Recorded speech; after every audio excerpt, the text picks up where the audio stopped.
WSOU 89.5 FM. I'm Valentino, and I'm joined here today with Thomas from At the Gates. How you doing today, Thomas? Well, it's great here, man. Thanks for having us. Thank you for coming on the show. So, obviously, your brand new record, "The Nightmare of Being," out now. How you feeling now that it's out? It's kind of a relief to finally have it out. You work on a record for such a long time, and with the pandemic as well, kind of delaying the pressing of the record actually for a bit. We were stoked to finally get it out there to the people. You know, releasing singles and such on is not really our thing. We want the full album to be available for everybody. So yeah, it's a great feeling. So were all these songs written before the pandemic happened? No, we had a few and the outlines of the idea of the record, the concept and so forth. You could say we're probably halfway through a bit, but then we got, of course, with the pandemic, we got such more, focus. We had nothing to distract us. Yeah. So we basically worked more on all the songs as well. And it was kind of actually a very good thing to have during the pandemic, like a project to go into to distract yourself from what was going on in the world, It's so funny to hear you say that, because I totally agree. And I understand from that touring perspective, as an artist, you're touring so much, you're always on the road. And so writing a record on the road can be really tough because, you put your whole heart and soul out on the stage and you go back, you have to put your whole heart and soul on a record. So maybe in the pandemic, we have like a year of just being locked in, write this thing, it can be helpful. Yeah, exactly. So, and also a little bit, as I said, it's also like been a savior for our sanity a little bit to have a project to work on. But definitely, it's harder to write on the road. Definitely, you're tired. You're focused on the live setting, on the audience. All that. It's two different worlds, really, for us. Mm. Now, when you finally be able to tour, how do you think these songs are going to translate live? Well, most of the record is fairly easy to transform into live songs. There's a lot of stuff going on. I know that. I think we are looking at doing special shows where we play the more hard to play songs live, setting wise, with guest musicians and such. But most of the songs would be easy to incorporate into the live set. We're rehearsing next week, trying to figure out who plays what and how we can make it happen in a live setting as well, because we don't want to make anyone disappointed at the live show. You should have the same feeling as on the album live, of course. And that's something super cool to hear you say that. It kind of has, I have a question about that. Is obviously you guys have been around for 20 plus years. How is it like playing brand new songs live when you have this huge back catalog of songs? That's got to be a really cool, unique feeling as well. Yeah, it's when we did it for the first time, I still remember that show. It was in Tampere, Finland, the first show on the album with the reality tour. That it was really exciting to you could have rehearsed them 1,000 times, but you still didn't know how they would go down. And after a while, you incorporate the songs almost into your own being. The sort of the soul songs, it's like we know. It's kind of subconsciously we know how to move on stage with those songs. So now we have to rethink it a bit, and I like that. It keeps us on our toes. But of course, we've done it twice already with the two other comeback records, so we kind of know that it will work.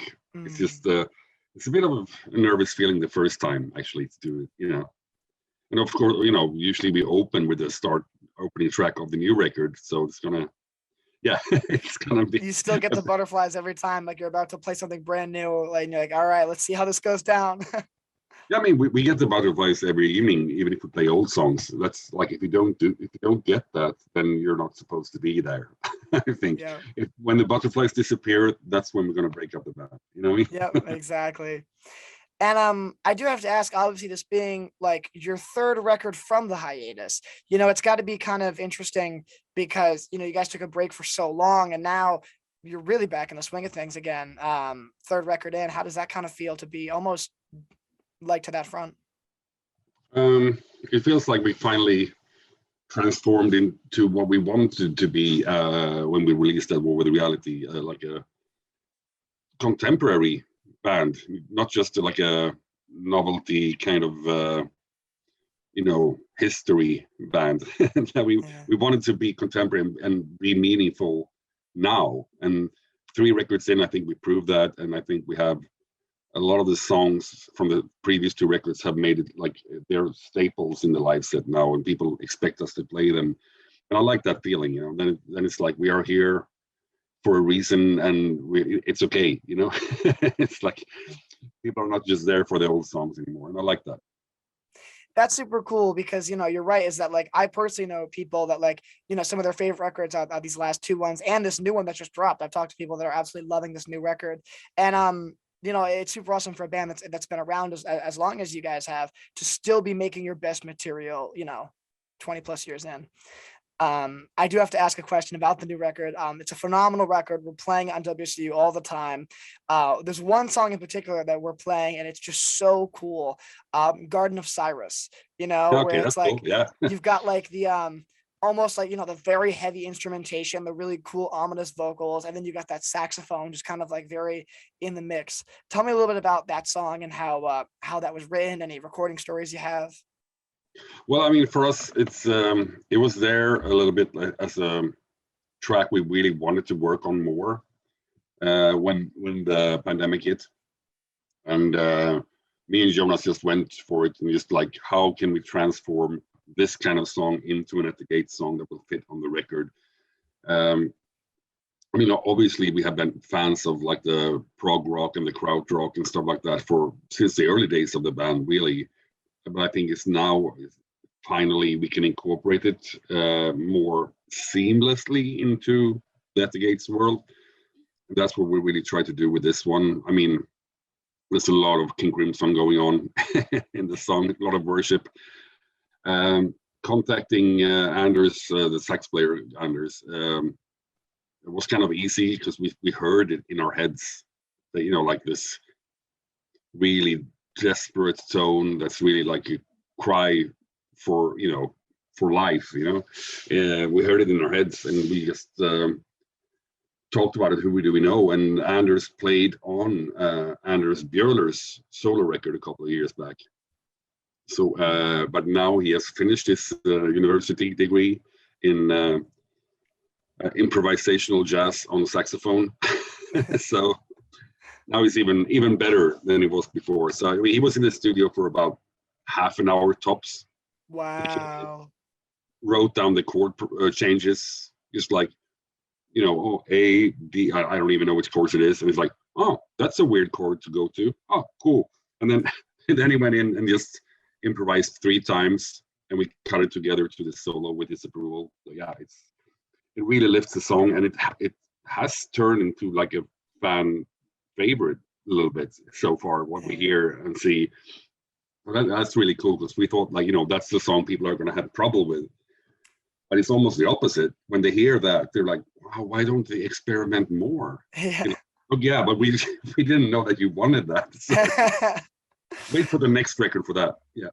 It's so funny because it's such a fine line for a band to walk, where it's like the fans want them to experiment, but they also don't want to make the same record twice. So it's like it's like hard to juggle that. But now that is so cool. I know the first time I heard Garden of Cyrus, like my jaw dropped, because like At the Gates is so cool at like almost painting this imagery and this like tone. When you listen to it, you kind of get transported to almost like another world or atmosphere. And then having that saxophone in there was just like something so unique for what metal's doing, in 2021. We really like, that's what we want. The way you phrased it now, like the going into different worlds, painting it with these emotional colors. And I think that's what saves it, like to become an At the Gate song still, because it has the same emotional palette, so to say, you know what I mean? And I think that's what makes it into an At the Gate song, even if the instrumentation or the arrangement is different.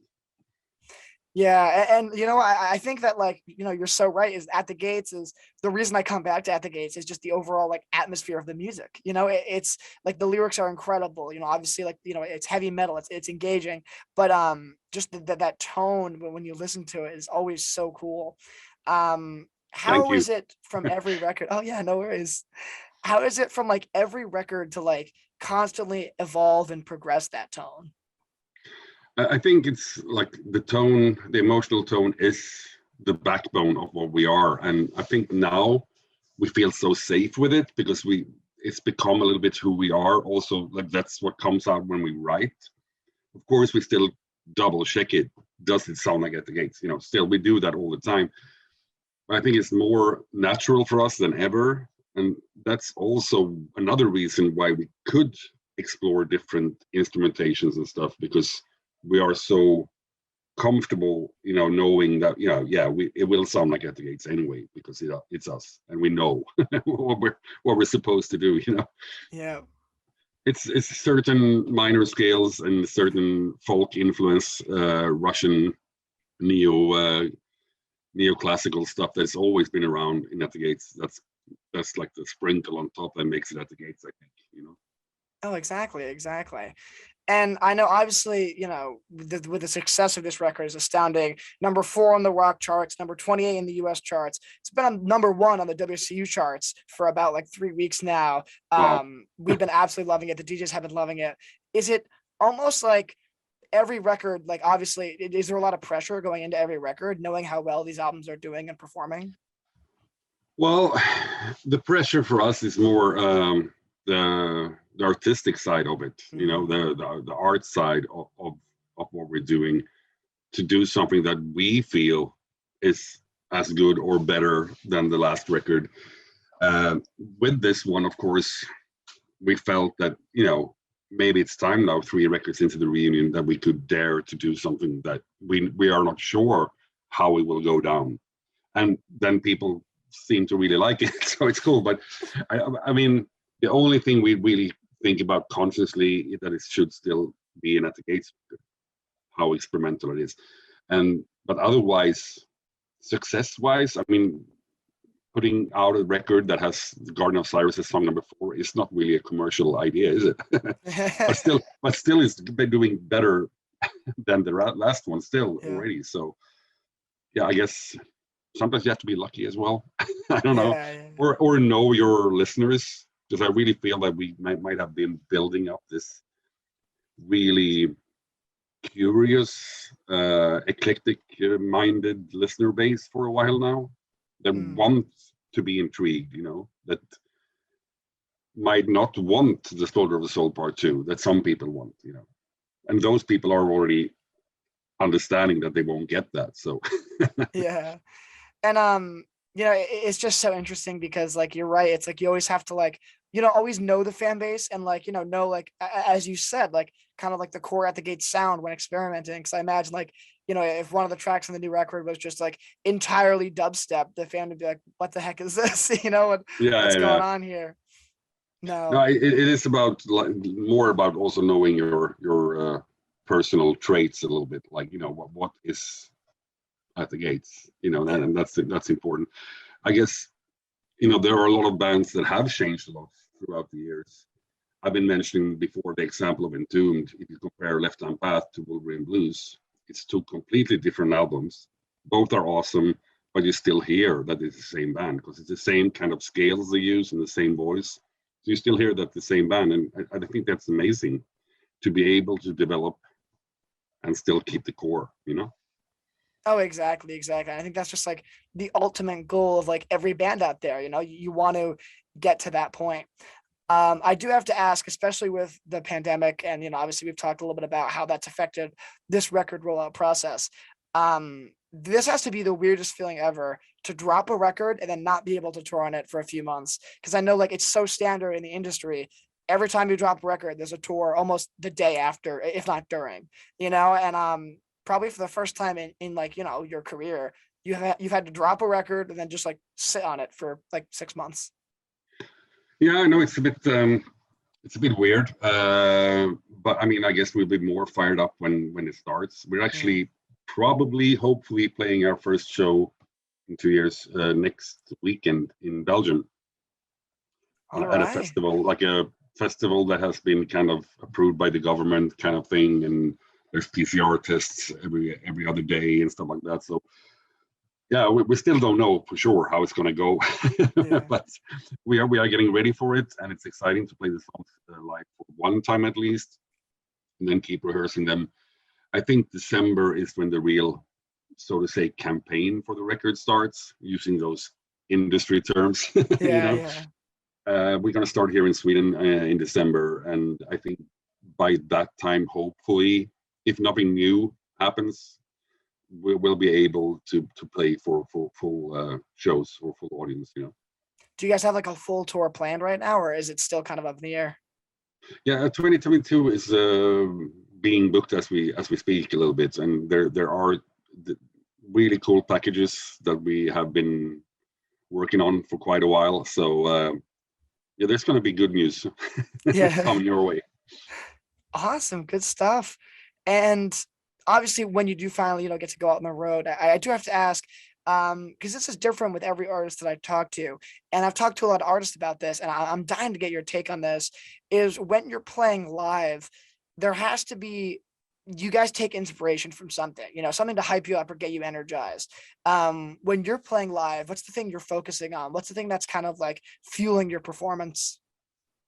The crowd, basically. And that's one of the reasons that we are kind of still avoiding the live streams a little bit, because we are 100% better band when we play in front of an audience, because that's what I focus on all the time. I I get contact with people in the crowd, look at them, try get the feeling from them, and then I'm more energized. That's what we do. We feed off of the audience.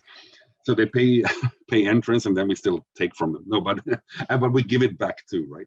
Yep, exactly. But it's the songs itself. They, as you say, they project a certain emotion. I try to really be in that song as much as possible and project that same emotion on stage. But then when it kind of reacts with the audience reaction, then that's when so to say the magic happens for me, at least. Yeah, it's like once you feel that connection with the audience, it's like it's a circle of energy where you're feeding off them, they're feeding off you, and it just goes round and round. That's when the magic happens, as I said it. But it's sometimes you played that show when you're the only metal band on a pop festival or something, and you don't get any connection, and it's we still do an okay show. Yeah. But then it's let's only play for our fans from now on. You know what I mean? Yeah.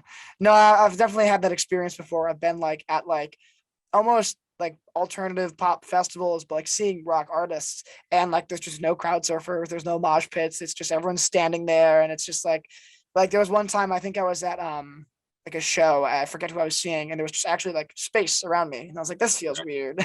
Yeah. So we'll see how that goes in the beginning of this pandemic thing to play shows. It probably might be like that you can't interact with the persons next to you in the crowd. I don't know what's going to happen.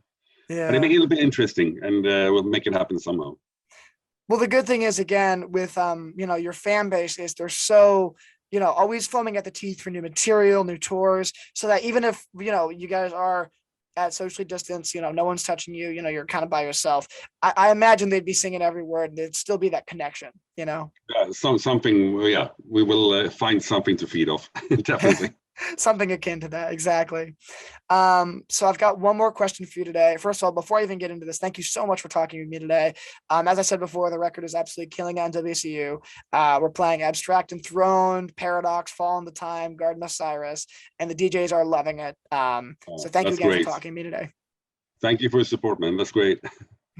My last question for you today is, obviously I want to talk a little bit about the album cover, and it is so cool because I think obviously a lot of At the Gates records really capture the album tone with the cover, but this one in particular, it's so just vaguely ominous, and I love the color palette and the scheme.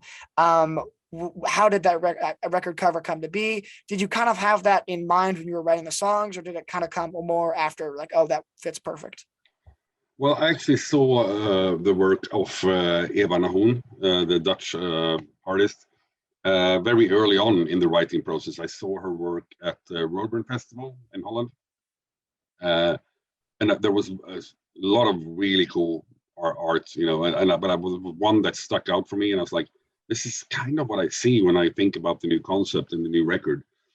So I got in contact with her, and we started talking really early.